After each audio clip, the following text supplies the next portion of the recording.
A blessed Sunday to everyone. Welcome to Hope and Strength for the Journey.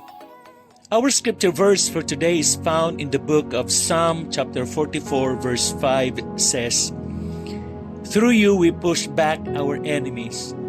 Through your name we trample our foes." Have you ever felt na parang natatalo ka sa laban ng buhay?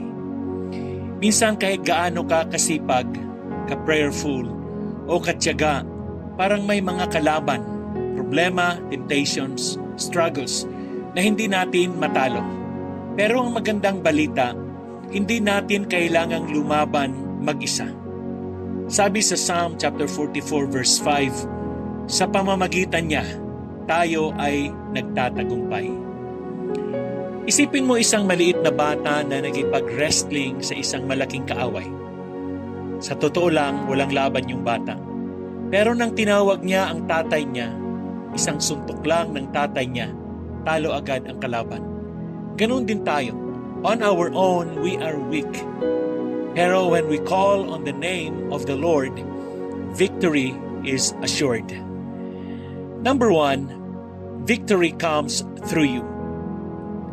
Hindi natin kaya sa sarili lang natin.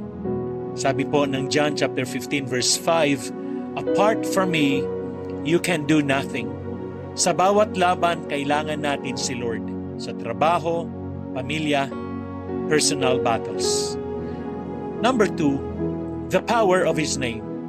May kapangyarihan sa pangalan ni Jesus. Sabi po sa Philippians chapter 2 verse 10, "At the name of Jesus, every knee should bow."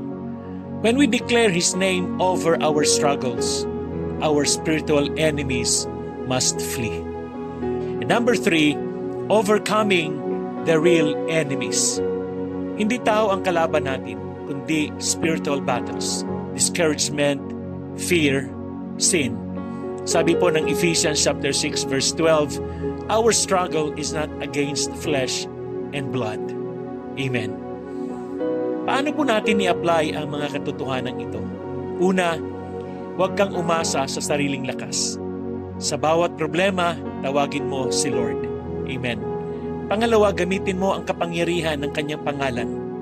Ibig sabihin, sa bawat prayer mo, mag-declare ka ng victory through Jesus. Pangatlo, recognize the true enemy.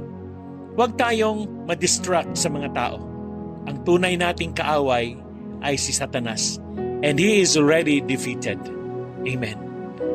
Para po sa ating reflection sa umagang ito, ano ang mga kalaban na hinaharap mo ngayon?